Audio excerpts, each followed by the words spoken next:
राजस्वीय यज्ञ में युधिष्ठिर को भेंट में मिली वस्तुओं का दुर्योधन द्वारा वर्णन।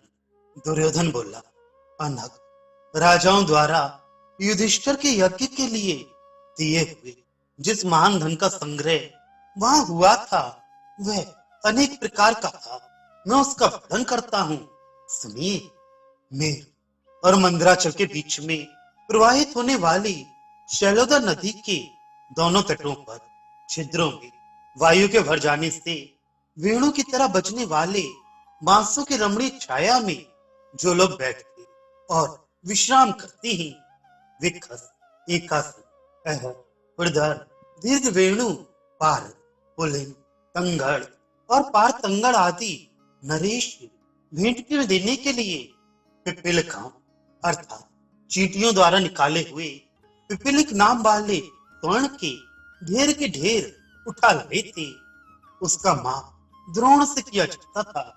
इतना ही नहीं, वे सुंदर काले रंग के चमर तथा चंद्रमा के समान श्वेत दूसरे चामर एवं हिमालय के पुष्पों से उत्पन्न हुआ स्वादिष्ट मधु भी प्रचुर मात्रा में लाई थी। उत्तर कुरु देश गंगा जल और माला के योग्य रत्न तथा उत्तर कैलाश से प्राप्त हुई अति बल संपन्न औषधियां एवं अन्य भेंट की सामग्री साथ लेकर आए हुए पर्वतीय भूपाल गण अजातशत्रु राजा युधिष्ठिर के द्वार पर रोके जाकर विनीत भाव से खड़े थे।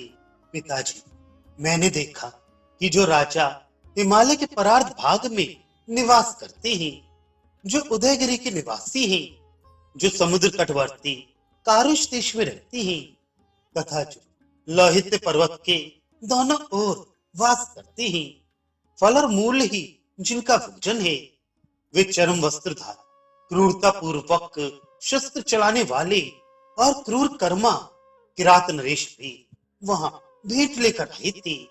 राज चंद और अगरु काष्ठ तथा कृष्णा गुरु काष्ठ के अनेक भार चर रत्न स्वर्ण तथा सुगंधित पदार्थों की राशि और 10,000 किरात देशीय दासियां सुंदर सुंदर पदार्थ दूर देशों के मृग और पक्षी तथा पर्वतों से संग्रहित तेजस्वी स्वर्ण एवं संपूर्ण भेंट सामग्री लेकर आए हुए राजा लोग द्वार पर रोके जाने के कारण खड़े थे। किरात, दरद, दर्व, शूर, यमक, औदुंबर, दुर्विभाग, पारद, वाहिक, काश्मीर, कुमार, घोरक, हंसकाय, शिवी, दीर्घर्थ, योधे, मद्र, केकय, अम्बष्ट, कौकुर, दाक्ष, वस्त्रप, पहलव, वशातल, मौले, क्षुद्रक, माल, शौंडे, कुक्कुर, शक, अंग, वंग, पुंड्र, शाड़वत्य तथा गए ये उत्तम कुल में उत्पन्न श्रेष्ठ एवं शस्त्रधारी क्षत्रिय राजकुमार सैकड़ों की संख्या में, ये उत्तम कुल में उत्पन्न श्रेष्ठ एवं शस्त्रधारी क्षत्रिय राजकुमार सैकड़ों की संख्या में पंक्तिबद्ध खड़े होकर अजातशत्रु युधिष्ठिर को बहुत धन अर्पित कर रहे थे।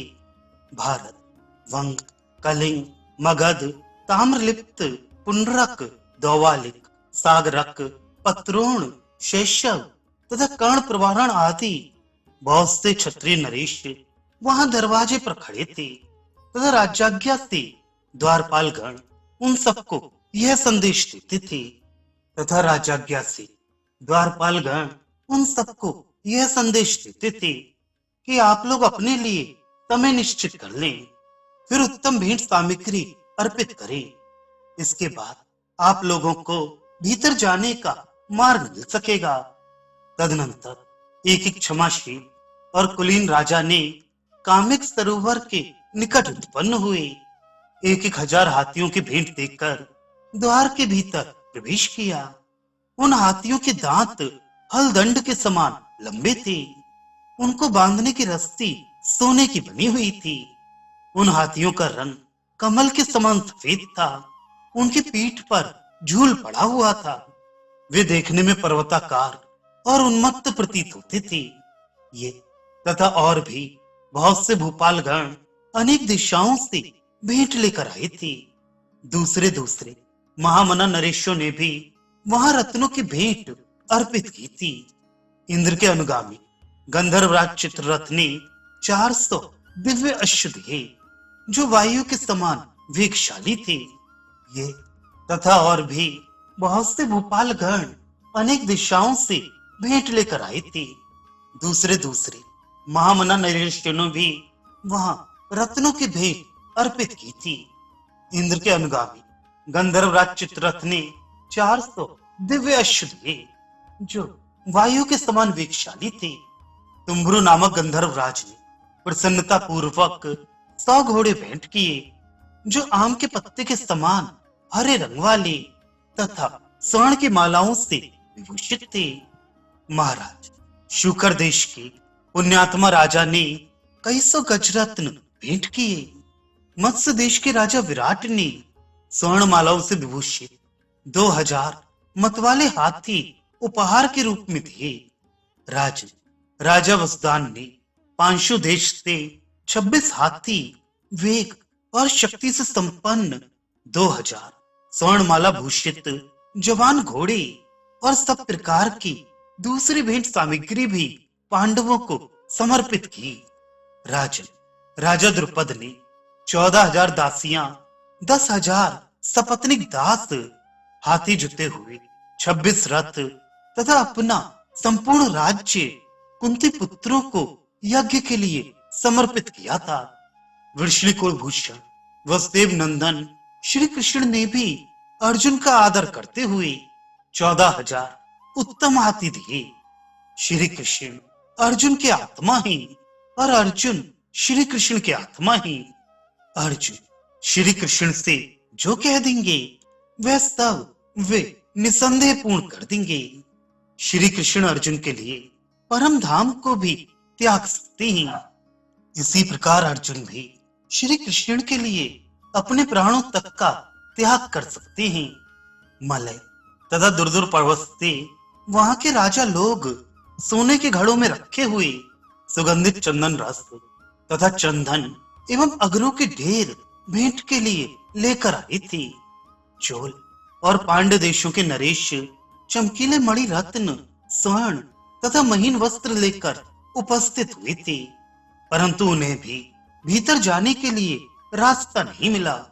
सिंहल देश के क्षत्रियों ने समुद्र का सारभूत वैदुर्य, मोतियों के ढेर तथा हाथियों के सैकड़ों झूल अर्पित किए।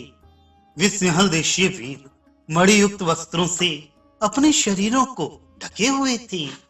उनके शरीर का रंग काला था और उनकी आंखों के कोने लाल दिखाई देते थे। उन भेंट सामग्रियों को लेकर वे सब लोग दरवाजे पर रोके हुए खड़े थे। ब्राह्मण, विजित क्षत्रिय, वैश्य तथा सेवा की इच्छा वाले शूद्र प्रसन्नता पूर्वक वहां उपहार अर्पित करते थे।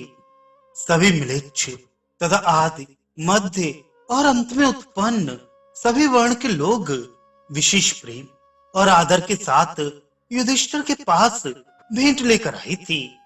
अनेक देशों में उत्पन्न और विभिन्न जाति के लोगों के आगमन से युधिष्ठिर के यज्ञ मंडप में मानो ये संपूर्ण लोक ही एकत्र हुआ जान पड़ता था।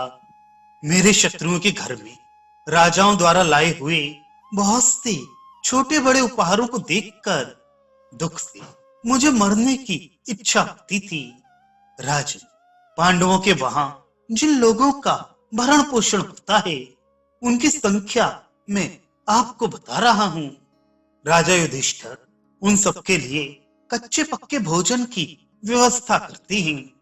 युधिष्ठिर के यहाँ 3 पद्म, 10,000 हाथी सवार और घुड़सवार, 1 अर्बुद अर्थात 10 करोड़ रथारोही तथा असंख्य पैदल सैनिक हैं। युधिष्ठिर के यज्ञ में कहीं कच्चा अन्न तौला जा रहा था, कहीं पक रहा था, कहीं परोसा जाता था और कहीं ब्राह्मणों के पुण्यवाचन की ध्वनि सुनाई पड़ती थी। मैंने युधिष्ठिर के यज्ञ मंडप में सभी वर्ण के लोगों में से किसी को ऐसा नहीं देखा जो खा पी कर आभूषणों से विभूषित और सत्कृत ना हुआ हो। राजा युधिष्ठिर घर में बसने वाले जिन 88,000 स्नातकों का भरण पोषण करते हैं, उनमें से प्रत्येक की सेवा में 30-30 दास दासी उपस्थित रहते हैं। वे सब ब्राह्मण भोजन से अत्यंत तृप्त एवं संतुष्ट हो राजा युधिष्ठिर को उनके काम क्रोध आदि शत्रुओं के विनाश के लिए आशीर्वाद देते हैं। इसी प्रकार युधिष्ठिर के महल में दूसरे 10,000 ऊर्ध्वरेता यति भी सोने की थालियों में भोजन करते हैं।